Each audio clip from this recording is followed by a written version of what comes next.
jungle was silent. Too silent. Ethan Gray, a lone human explorer, wiped sweat from his brow as he cut through thick alien vines. He wasn't supposed to be here. This part of planet Virexis was marked hostile territory by every interstellar. But Ethan had heard something. A sound that didn't belong in this wild place, a scream. No, multiple screams. And one voice stood out. High-pitched, desperate, and female. He paused, crouched low, and listened again. The jungle shivered with tension. Insects chirped nervously. Birds circled, not landing. Then another cry. Closer. Louder. This time, it ended in a shriek of pain. Ethan's heart pounded. He wasn't a soldier, just a maintenance engineer from Earth. But something in that voice pulled him forward. He loaded his stun blaster, checked his wrist beacon, and moved quietly toward the sound. 10 minutes of careful crawling later, he reached a hill overlooking a clearing. What he saw made his stomach twist. An alien girl was tied above a fire. Not just any fire, but a cooking pit surrounded by half-naked tribal aliens with spears and glowing eyes. They were dancing, chanting, and throwing strange herbs onto the fire. The smoke rose purple. The girl had pale violet skin and soft silver hair stuck to her face from sweat. Her hands and legs were bound. Her eyes, huge and bright blue, were filled with terror. One tribal alien stepped forward with a blade carved from bone. Ethan didn't think. He aimed. And fired. A blue blast shot through the clearing, hitting the ground near the fire. Chaos exploded. The tribal aliens scattered, roaring and waving their weapons. Ethan jumped into the pit, grabbed the girl's wrists, and cut her ropes loose. She looked at him stunned, lips trembling. "You're safe now," he whispered. "Human," she gasped, blinking rapidly. Before he could answer, a spear flew past his head. They were surrounded again. Grabbing the alien girl, Ethan pulled her behind a fallen log and opened fire. His stun blasts weren't meant for full battles, and he only had 8 shots left. "We're gonna die here," he muttered. The girl suddenly clutched his arm. "No, I can help, but you must carry me." "What? No time. Please." Behind them, the tribal chief raised a war horn and blew. The jungle screamed back. Ethan had no choice. He lifted her into his arms and ran. The jungle wasn't silent anymore. Now it was screaming. Behind Ethan, war cries echoed as the tribal aliens chased him through the thick alien trees. Their glowing eyes pierced the shadows. The silver-haired girl clung to his chest, her breath shallow, skin hot with fever and exhaustion. "You okay?" Ethan asked between gasps. I need shade," she whispered weakly. "My species burns in this light." Ethan looked up. Twin suns beamed through the canopy. The girl's skin had already started showing signs of blistering. He cursed, under his breath. "Hold on." He ducked under a fallen tree, branches scratching his back. He spotted a dark crevice between 2 stone ridges, barely wide enough for one person. But it was shaded and deep. He squeezed inside, holding the girl tightly. The jungle's sounds dulled. Heavy footsteps thundered past the stones above. Ethan didn't dare breathe. The girl whispered again. "Why? Did you help me?" He looked down at her tear-streaked face. "Because no one else would." She blinked, confused. "You're strange, human." They sat in silence for a while, waiting for the danger to pass. Ethan finally asked, "What were they doing to you?" The alien girl shivered. "My kind was once royalty here, but when our empire fell, we were hunted, seen as trophies or food. I was captured yesterday. They thought eating me would bring them power." Ethan's jaw clenched. Savages. Suddenly the sound of stone shifting made them freeze. Pair of glowing eyes peeked into the crevice. A tribal scout had found them. Without warning, the girl raised her hand and muttered strange words. A pulse of blue light shot from her palm, hitting the scout's face. He fell with a heavy thud. Ethan stared. "What was that?"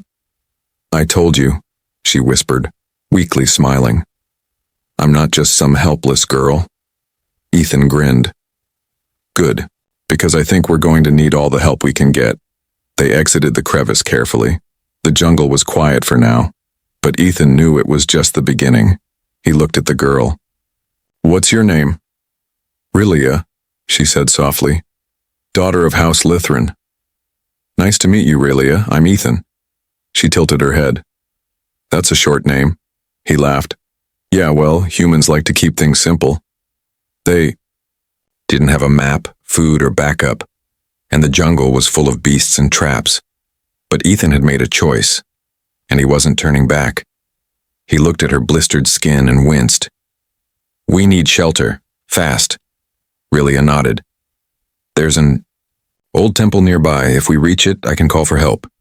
That was the first good news he'd heard all day. But just as they turned to move, a loud roar echoed through the trees. Something massive was coming. The roar shook the jungle. Ethan froze mid-step. Even the wind seemed to stop. Branches above them trembled and birds flew away in a cloud of panic. Rilia's eyes widened. No, she whispered. It's awake. What is? Ethan asked, tightening his grip on the stun blaster. The temple beast, a guardian from ancient times. It sleeps under the jungle floor, but noise wakes it. Another roar, closer now. The ground quaked. Trees in the distance cracked and toppled. Something huge was charging toward them. Ethan grabbed Rilia's hand. Run, now! They sprinted through thick vines, ducking under roots and leaping over alien thorns. Ethan could feel the tremors behind them getting stronger, faster. Whatever this thing was, it was big and fast. They burst into a wide clearing, and there it was, a ruined stone temple, half swallowed by trees and vines. Giant statues of long-forgotten alien gods stood guard at the entrance. The stone doors were half open, just wide enough for them to slip through. Ethan didn't hesitate. He shoved Rilia inside and followed just as a gigantic clawed paw slammed into the doorway behind them. The stone cracked. Dust exploded everywhere. Ethan and Rilia collapsed on the cold floor, gasping for breath. Behind them, something roared again and scraped its claws against the stone. They never used to leave the temple, Rilia said, trembling. Something's wrong. Ethan helped her to her feet. We'll figure it out later. You said you could call for help from here? She nodded. There's a sacred console deep in the temple. Only my bloodline can activate it. Then, lead the way. They moved deeper inside. The hallway was lit by glowing blue moss. Alien murals lined the walls, stories of gods, battles, and powerful warriors with eyes like stars. Rilia whispered, This place was built by my ancestors. It holds more power than the tribes understand. As they reached the central chamber, a massive circular stone platform waited at the center. Strange symbols shimmered on the floor. In the middle stood a floating orb, dead and cold. Rilia stepped forward and placed her palm on the orb. For a moment, nothing happened. Then, it pulsed. Blue veins of energy lit up across the floor. The orb glowed, spinning slowly. A low hum filled the room. It's working, she said. But it will take time. Suddenly, from behind them, the stone doors exploded open. The beast had entered. It was massive. 12 feet tall, covered in plated scales and glowing red tattoos. Its head was like a lion's, but with 3 eyes and tusks. It snarled and bared its teeth. Buy me time, Rilia cried. Ethan stepped in front of her, raised his stun blaster, and fired. Nothing. The blast bounced off the beast's thick hide. Oh, come on, he yelled, stepping back. The monster lunged. Ethan rolled, barely avoiding the strike. He grabbed a broken spear from the ground and slashed at its leg. Sparks flew, but it only made the creature angrier. 5 more minutes, Rilia shouted, her hand glowing brighter as she chanted in her language. The beast roared and charged again. Ethan dove between its legs, grabbed a chunk of fallen stone, and threw it at the beast's face. It flinched, just long enough for Ethan to drag it toward the far end of the room. You want me? Come get me, you overgrown lizard cat. The monster roared and followed. Meanwhile, the orb in the center rose higher, spinning faster, its glow turning golden. Then suddenly, a flash of light exploded from it. The beast stopped mid-step. Its red tattoos flickered, then went dark. It growled in confusion, then slowly turned and lumbered back toward the temple entrance. "What just happened?" Ethan asked, panting. Rilia collapsed to her knees. "I used a blood command. The temple now recognizes us as allies. It banished the guardian." Ethan helped her stand. "Let's hope it stays that way." But deep in the temple, something else stirred. A voice echoed from the walls, ancient, female, powerful. "Daughter of Litharin, you have returned. But you are not alone." Rilia's eyes widened. Ethan raised his weapon again. "What now?" The voice echoed again, louder, clearer, older. "Daughter of Litharin, your blood wakes the temple, but who is the outsider?" Ethan slowly stepped in front of Rilia, stun blaster raised, though he knew it wouldn't help. Hello? "I'm not here to hurt anyone." The voice responded instantly. "Your presence violates the ancient law. No human has ever stood in the chamber of calling." Rilia placed her hand on Ethan's shoulder. "Wait, let me speak to her." She took a shaky step forward and addressed the empty air, her voice calm but firm. "Great spirit of the ancients, I beg you, he saved my life. He risked death to protect me from the cannibals of the jungle. If not for him, your daughter would have been consumed by fire." Silence followed. Then the air shimmered. A hologram appeared in the center of the room, a towering alien woman dressed in royal armor made of starlight. Her hair floated like energy flames and her eyes were the same color as Rilia's. "Then this human," the spirit said softly, "has done what no other outsider has done for centuries, showed mercy." Ethan blinked. "Thanks, I think." The spirit looked at him.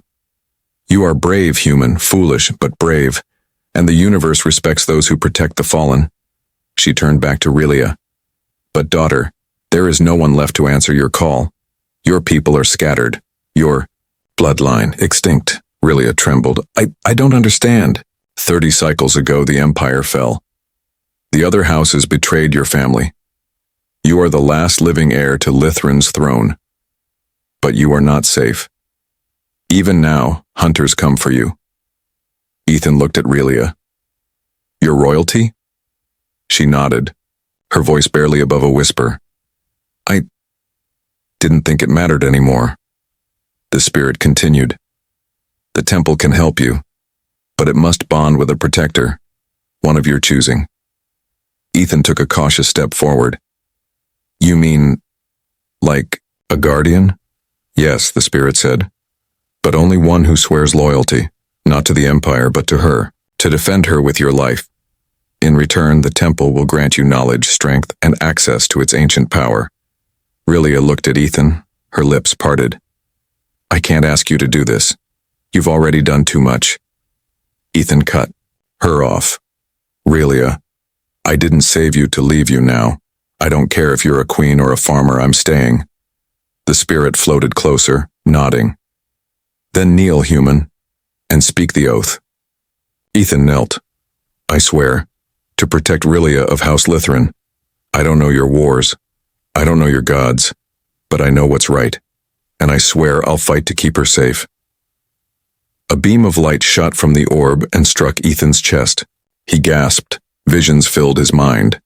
Alien symbols, combat stances, maps. Forgotten knowledge surged through him like lightning. Then the light faded. Ethan rose, panting. "Whoa, that was intense." The spirit smiled.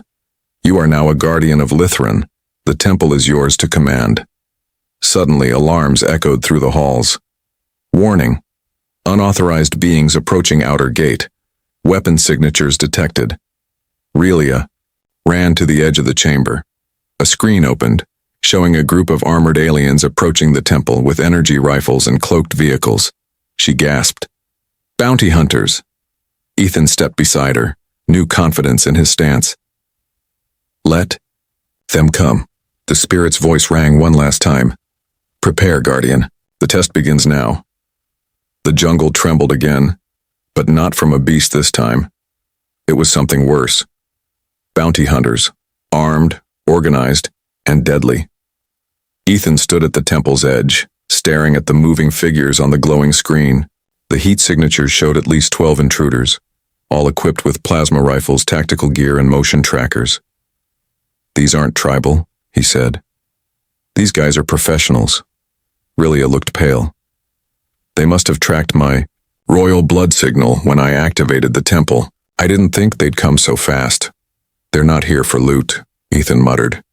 "They want you, alive or dead." He glanced down at his chest. Since swearing the guardian oath, strange markings had appeared on his skin. Lines of glowing blue ink that pulsed with energy. He didn't fully understand it yet, but he felt faster, sharper, and stronger. The temple spirit's voice echoed again. "Defensive systems offline. Outer weapons degraded. Guardian must hold the eye." "Front." Ethan clenched his fists. "So it's just me, a half-powered blaster and some ancient tattoos?" The spirit answered, calm as ever. "You are not alone." Just then, several stone panels opened in the floor.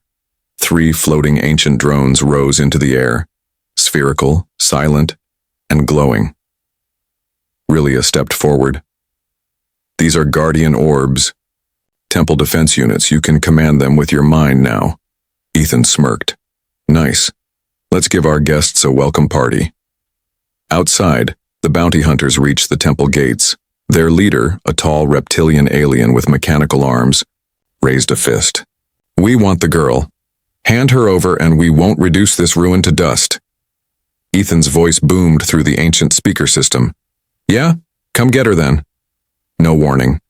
The enemy opened fire. Explosions rocked the ancient stone walls, but the temple held.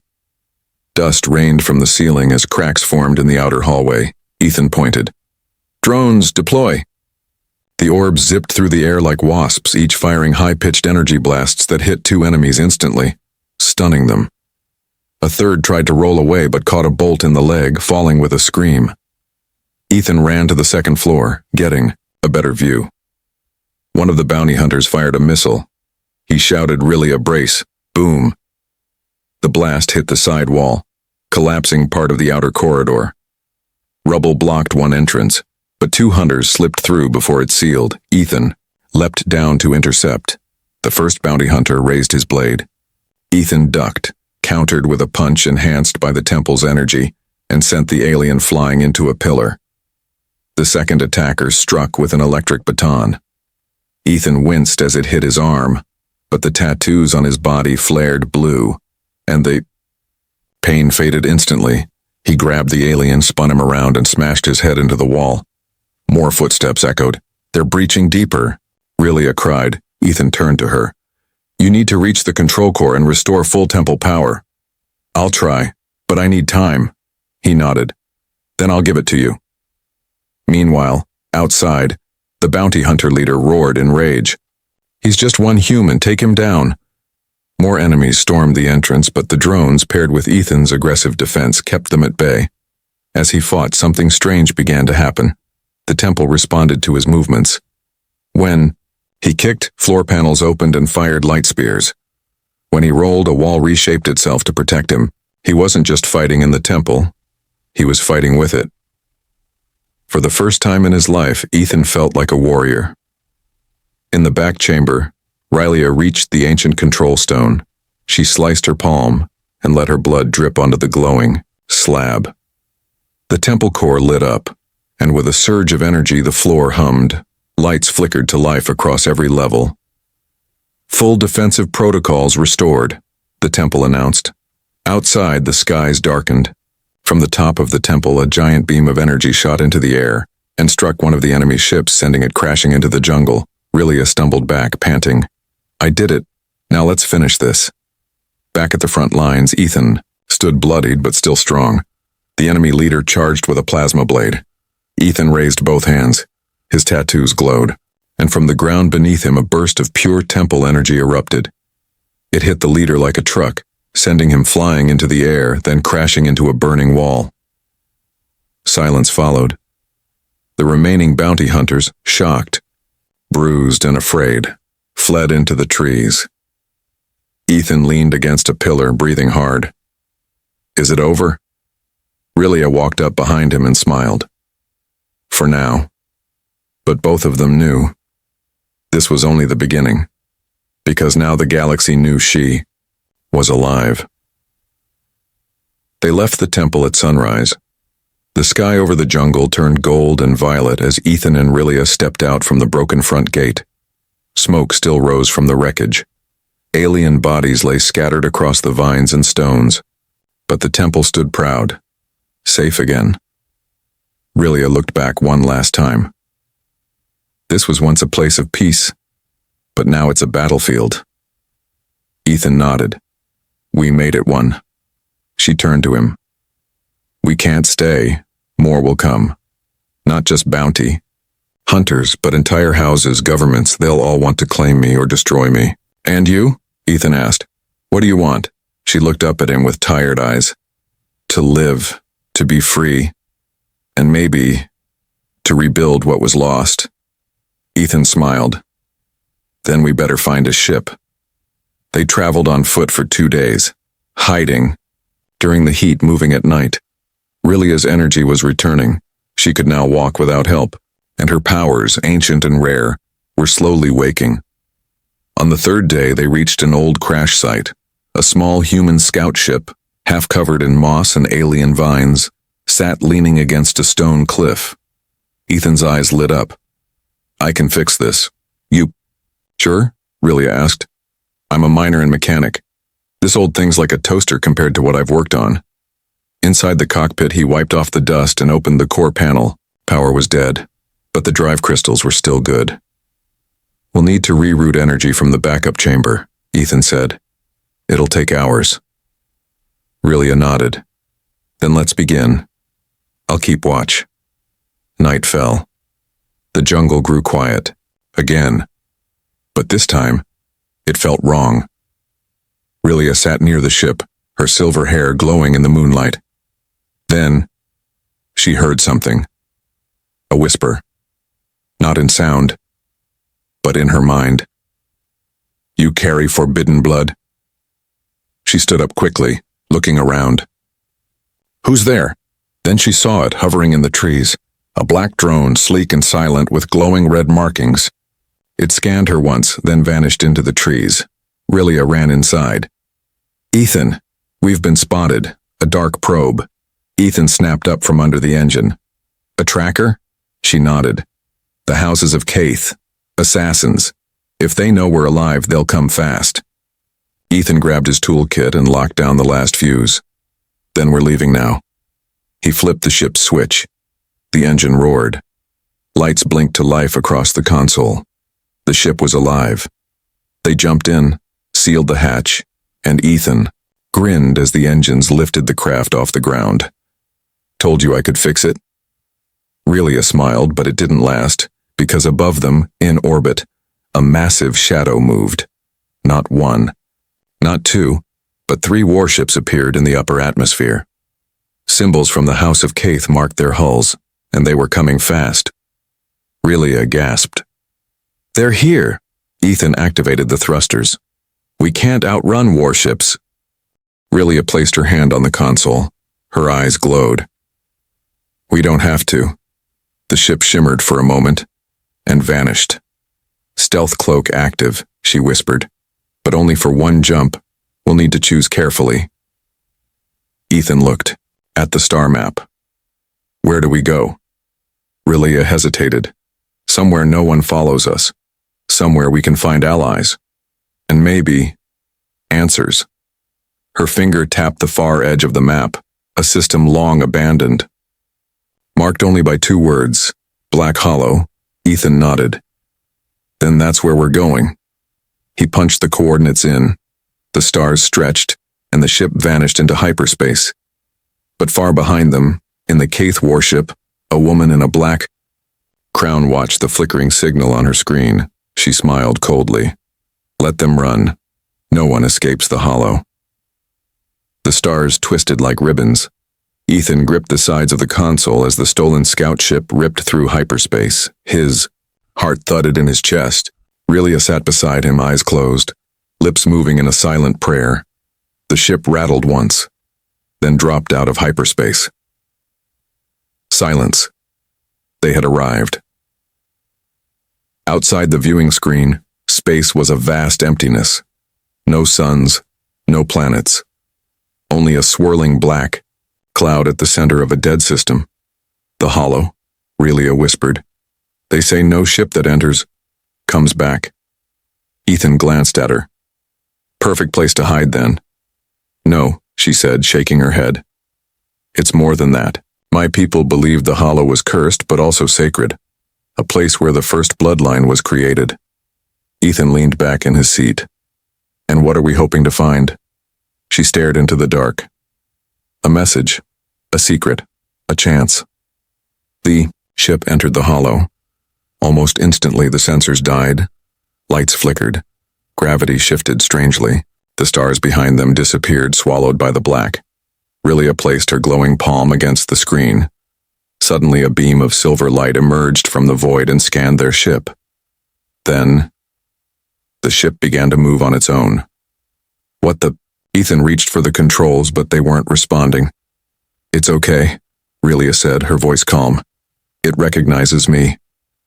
The ship descended into a hidden structure buried inside the hollow. A station. No lights, no signals, just silence and forgotten machines. As they landed, the hatch opened by itself. The air inside was breathable, but cold. Too cold. They stepped out. The place was massive, ancient, and made of smooth, dark stone.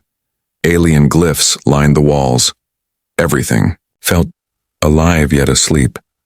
This is where the first queen was born, Relia whispered, and where her power was sealed. Ethan blinked. Wait, you're saying this place has been untouched for thousands of years? She nodded. Until now.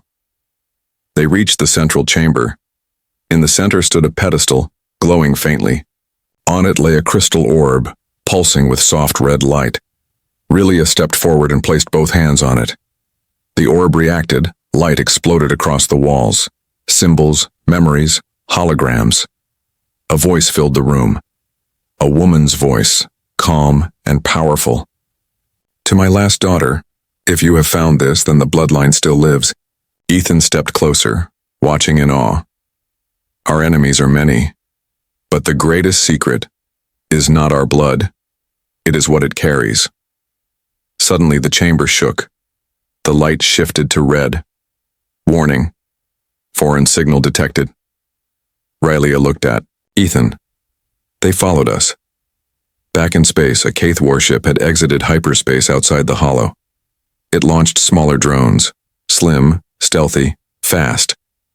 Inside the hollow, the black mist twisted unnaturally. Ethan raised his blaster. We're out of time. From the shadows of the chamber, machines began to move. Tall, ancient constructs, armored guardians, awakened, rising from their slumber. One looked at Relia. Last blood, do you command us? She stood tall. I do. The guardians bowed. Then the hollow shall fight. As the enemy entered the hollow's edge, the darkness itself struck back. Energy pulses fired from hidden stations. The ancient defense grid activated. Drones exploded. The warship shook as it tried to hold position. Inside the hollow, Ethan and Relia ran back to the ship with two of the awakened guardians flanking them. But just before boarding, a final warning echoed from the ancient AI. There is one last truth you must know, daughter of Lithran. They turned. The human beside you is more than chance. His DNA carries fragments of the old code. He is part of the design. He is not here by accident. Ethan stared at the message, stunned. Wait. What? The voice faded. Relia looked at him, breathless. You're connected to us? He shook his head, unsure. I was just a miner. Maybe once, she said softly, but not anymore. They boarded the ship as the hollow collapsed behind them. Their path forward was unknown, but one thing was clear now. The universe had changed, and they were at the center of it. Space was quiet, but Ethan could feel the storm coming. He sat, alone in the ship's cockpit, staring out at the stars. Somewhere behind them, the hollow twisted in on itself, sealing its secrets once again. Somewhere ahead, uncertain galaxies, ancient enemies, and truths he still didn't fully understand. Rilia entered, her silver hair glowing faintly under the cockpit lights. She looked different now, stronger. Not just a runaway princess anymore. "You okay?" she asked. Ethan chuckled dryly. "Yeah, just trying to figure out how a mining engineer ended up being called part of some ancient design." He paused. "Still wrapping my head around that." Rilia looked down. "I didn't know either." The Hollow's voice, "It said you carry pieces of the old code. That can only mean one thing." "What?" She met his eyes. "You're connected to the royal genome, maybe through Earth's early settlers. Or something deeper, something forgotten. Either way, the temple was right to choose you." He gave a tired grin. "Does that make me a prince?" She smirked. "No, but maybe a problem." They needed answers. Real ones. So they set a course for a long-dead colony world once ruled by the Lythran Empire, a planet called Velthar Prime. It had once been the site of a great capital, a palace carved from crystal, but after the fall of the empire it was abandoned, reclaimed by wild nature and rumor. Now, only scavengers and outlaws dared go near. Perfect. Days later, they arrived. Velthar. Prime was beautiful and broken. The atmosphere was safe, but the ruins stretched for miles. Towering spires cracked down the middle. Bridges hung in the air by old gravity locks. Trees grew through collapsed libraries. Stone statues of long-dead queens stood half-buried in moss. They landed just outside the royal spire, a structure shaped like a spear reaching for the sky. Rilia stared at it. "This is where my ancestors ruled." Ethan nodded.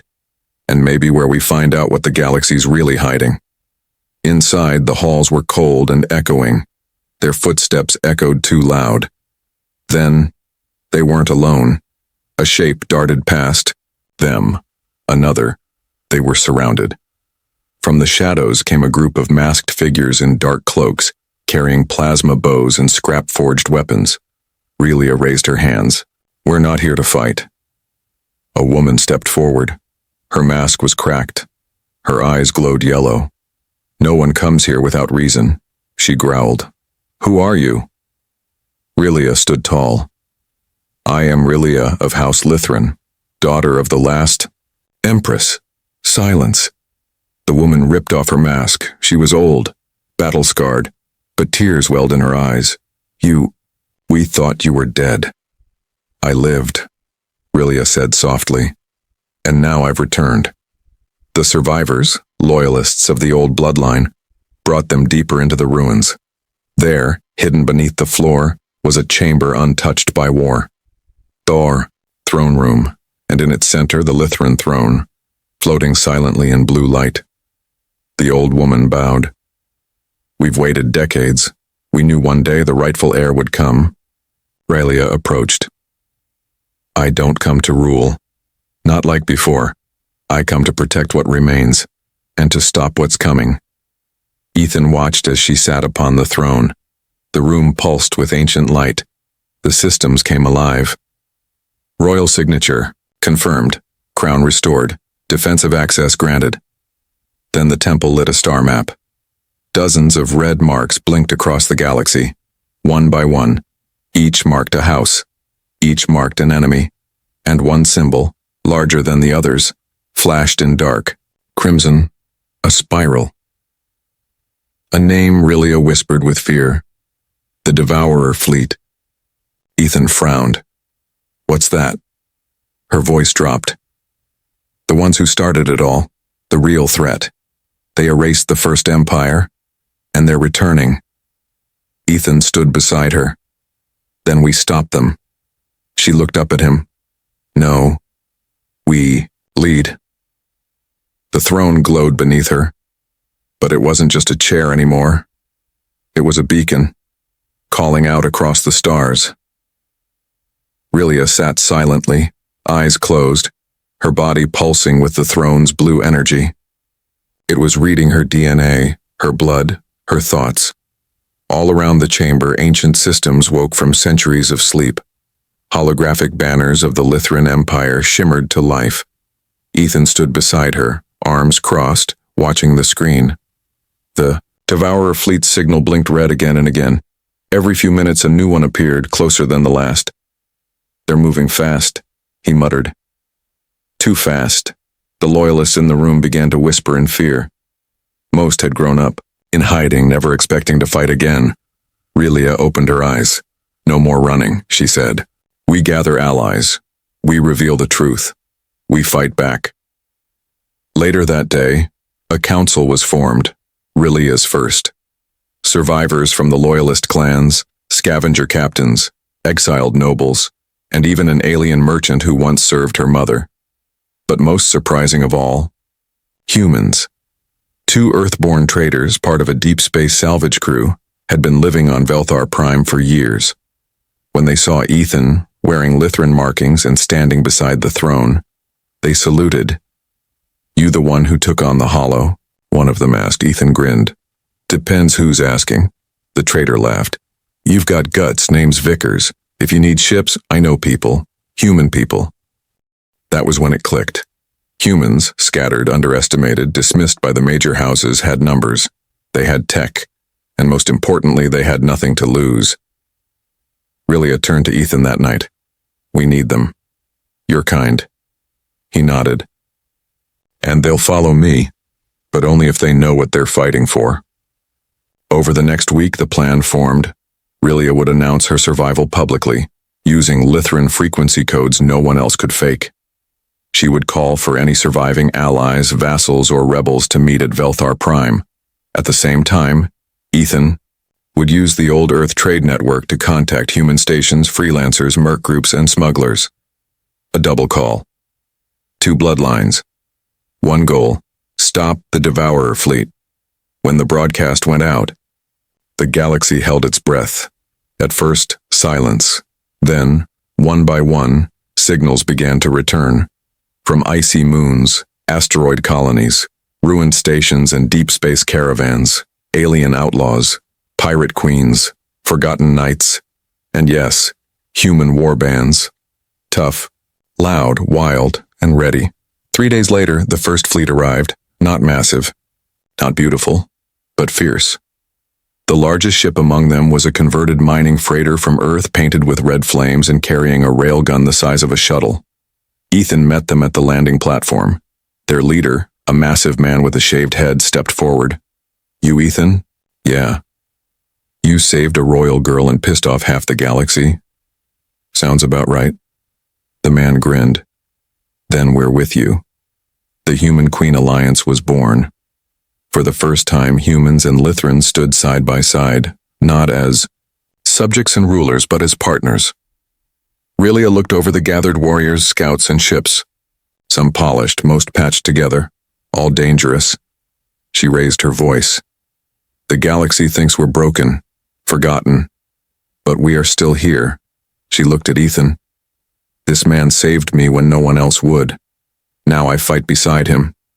And together, we will not kneel."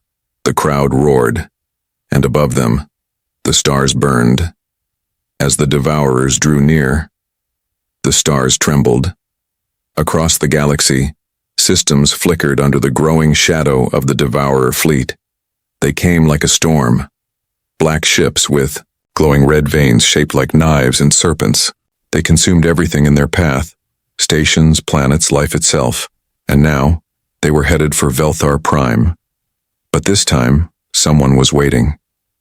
Ethan stood on the command deck of the old mining freighter, now upgraded with alien shields and gravity cannons. Beside him, Rilia wore ceremonial armor made of glowing crystal, her eyes sharp with focus. "How many ships?" he asked. A scout answered, 75 minimum. Devourer types, mixed with stolen tech from House Kaith. They'll be here in 10 minutes. Ethan looked at Rilia. No turning back now. She shook her head. We make our stand, and we make them remember us. The fleet was ready. Humans in modified cargo haulers, Lytheran loyalists in restored cruisers, smugglers, bounty hunters, even rogue AI ships. They all pointed toward the incoming storm. At the center was the throne spire, defended by orbital drones and ancient guardian constructs that had awakened for the first time in 1,000 years. Ethan raised his wrist comm. All units, this is Ethan Gray, human, mechanic, defender of the Queen. He smiled grimly. And I say, let's make them bleed.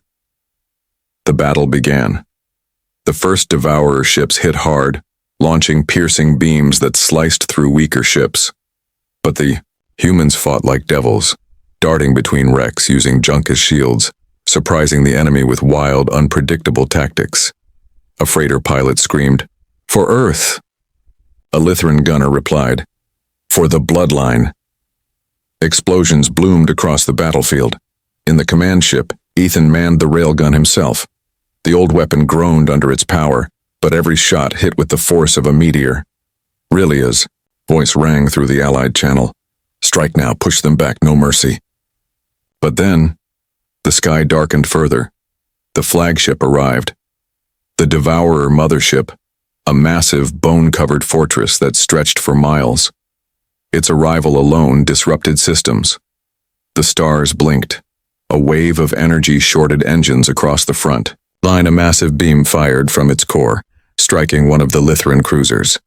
The ship shattered. Rillia grabbed Ethan's arm. We have to get close. Inside, the core can only be destroyed from within. He nodded. Then let's finish this. They boarded a stealth fighter, just the two of them. Ethan flew low through the battle chaos. Enemy drones chased them, but friendly fighters dove in, blocking and sacrificing themselves to keep the Queen's ship safe. They reached the flagship's hull and dove into a scar-like crack. Inside, it was worse than they imagined, twisting tunnels made of flesh and metal. The walls breathed, shadows watched. Ethan fired his blaster. This place is alive. Rillia guided them to the core, a pulsing heart of energy, guarded by 6 towering constructs. I'll handle the code, she said. You handle them.